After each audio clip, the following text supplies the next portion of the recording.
रंगर पर्व होली रे आज समग्र समस्त भाई भौणी मानू अशेष अशेष शुभेच्छा एवं अभिनंदन। विशेष भाव में ये पर्व भारत वर्ष रे देखा जाए ये भारत वर्ष सब बेले भातृभाव रे विश्वास करे।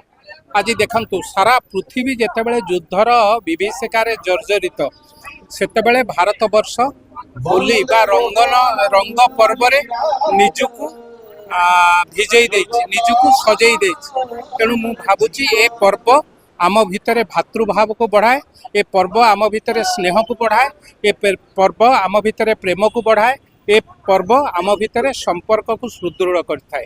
मु भावुची ए जो विश्व राजनीति रे जो कथा चली एवं देशर प्रधानमंत्री जो वार्ता दौरान शांतिर वार्ता होली बा रंग पर्व एक श्रेष्ठ वार्ता। विश्व समुदाय को युद्ध को छाड़ी आमे बुद्ध रे विश्वास करूँ। ये जो उक्ति ये जो बाणी निश्चित भावे मु भावुची आजिर पर्व रे ए बाणीर महत्व रही एवं आमे समस्ते रंगर पर्व रे निजे सबु दुख कष्ट को भूली जाई निज भितर भातृभाव जागृत करने सहित एक नुआ समाज गठन करने जोठी किछि शत्रुता नथिबो, जोठी निज भितर सहति थिबो, निज भितर प्रेम थिबो, निज भितर संपर्क सुदृढ़ होतिबो। आज भली पवित्र होली उत्सव रे समस्त भाई भौणी मानकु शुभेच्छा एवं अभिनंदन।